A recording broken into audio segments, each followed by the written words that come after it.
Friends, today we'll share two stories that'll inspire you in tough times. The first story takes place when Buddha and his disciples would travel to different villages to give sermons. One day, it was summer, with scorching heat. Buddha and his disciples were heading to a village to preach. The disciples were hot and exhausted from the heat. They were all very tired from walking. Even Buddha's favorite disciple, Anand, had questions in his mind. Finally, he asked Buddha, "When will we reach the village? How far is it? We're tired." There was a man working in a field. Ananda saw him and said to Buddha, "Let's ask him for directions." Buddha agreed and they went over. Ananda approached the old man and asked, "How far is the next village from here?" The old man replied, "The village is just a short distance away. You'll reach it soon." Saying this, he smiled at Buddha. Buddha smiled back at the old man. Ananda was confused about why they were smiling at each other. What's the reason? Ananda hadn't said anything to make them smile. He was still wondering about this as they continued on. After walking further, when the village still didn't appear, then Anand began to wonder again about the elders' directions. The village hadn't appeared yet, and Anand met another sage on the way. Anand asked him the same question about how far the village was. The sage replied, "Not far, just 2 to 4 kilometers." Hearing this, Anand thought, "We must be close now." Then once again, Mahatma Buddha appeared on the path. The sage smiled slightly upon seeing Buddha, and Buddha returned the smile. Anand noticed this and wondered why they were smiling at each other. They continued on, but after a while, the village still didn't appear. Anand then asked an old woman how far the village was. She said, "Just a few steps more, you're almost there." Again, the old woman and Buddha smiled at each other. Anand saw this but said nothing and moved on. The village was still not in sight, and Anand's patience was being tested. The dam was starting to break.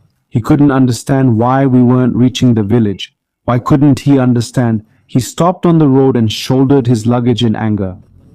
Throwing luggage in anger, he asked Mahatma Buddha why it's so.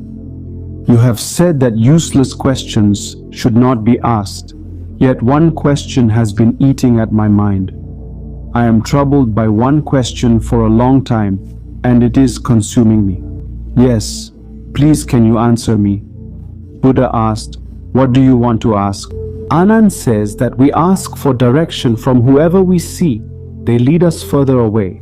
And you sometimes smile at them, sometimes laugh at them, and they laugh at you. Sometimes you laugh at them, and they too laugh at you. Please explain this to me. Please explain to me and tell me if we are not on the wrong path since the village is not in view. Why is it taking so long and the village is not coming into view? Buddha, after listening to Anand, replied that, "Anand, we are on the correct path.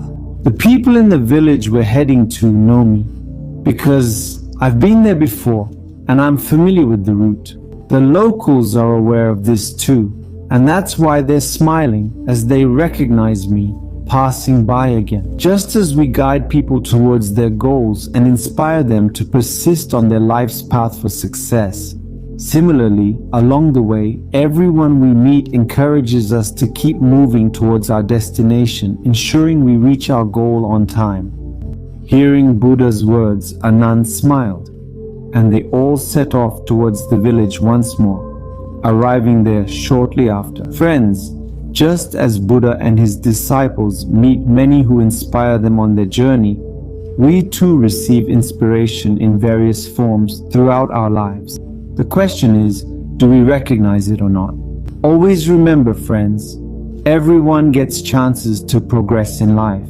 It's up to us to recognize these opportunities and seize them when they come our way. And at the same time, always be patient with your destination. Of course, in meeting it, it takes time. It may take difficulty, but one day that destination will definitely be. And when we have achieved it, the difficulty of all paths will be, you will forget and feel the joy of that victory. So be patient and calm, guys. The second story is too. Once upon a time, whenever Mahatma Gautama Buddha used to go for alms, then the common people used to give them grain in alms, or whose ability he used to give them alms according to his own accord, and also, if he had any question in his mind, he would stop the Buddha and ask him. Once, just like that, Mahatma Buddha went to a village to take alms. The people of the village gave them alms. Then a person came there, and Buddha, he gave alms to him. Lord, I have a question in my mind which has been there for a long time. I need your answer to that. The Buddha said, ask that person. He said, we all bring happiness and sorrow in life. The ups and downs keep going. We all get so caught up in the confusion of our lives. They don't understand it closely. They can't live life, that's all. They keep running towards their home responsibilities, towards their dreams. But when we fail, we start cursing ourselves. We feel life is meaningless, get caught up in others' affairs. We don't grasp our life's importance, and it just slips away. At the end, we regret not living properly or understanding its value. Can you tell me life's true worth? Buddha listened and gave him a shiny stone, saying, go find its value, but remember, don't sell it.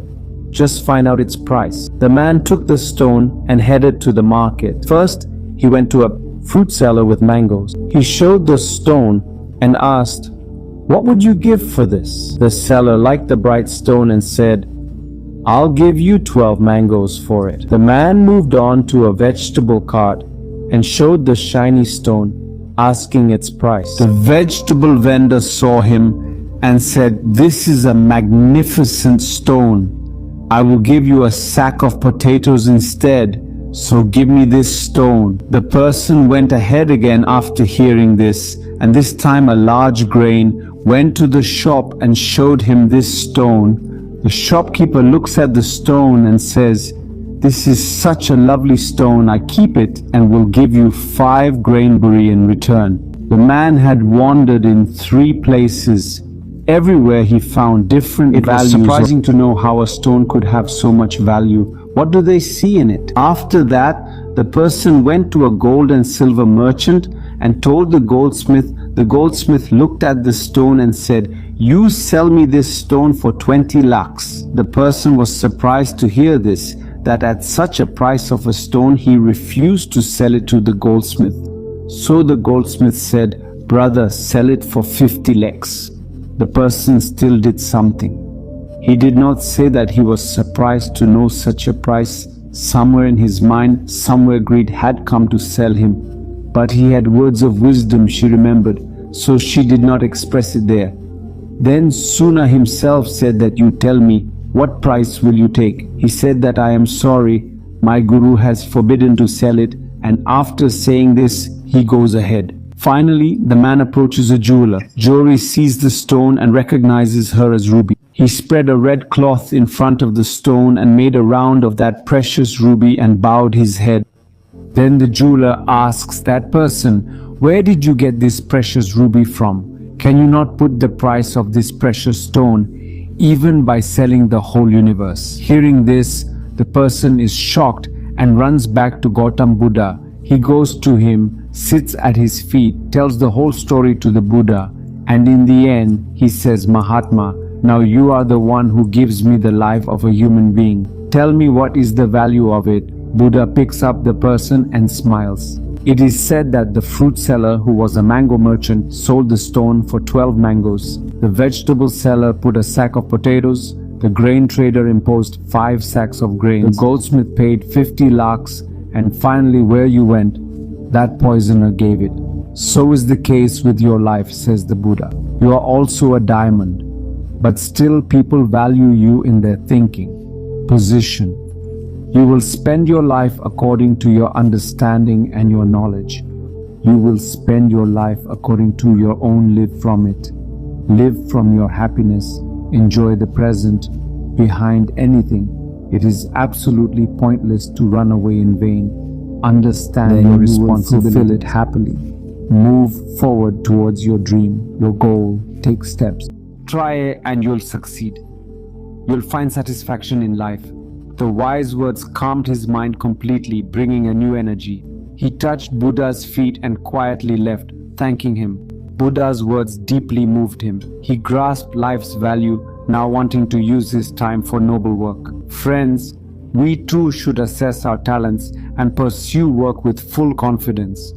In life, find joy in what you have instead of constant complaints. Then life won't feel burdensome, but lovely and fulfilling. You'll be content and truly enjoy life. Now it's up to you to decide. Be common, successful, or a rare gem. The choice is yours alone. Friends, what did you learn? Share your thoughts on both stories in the comments. Thanks.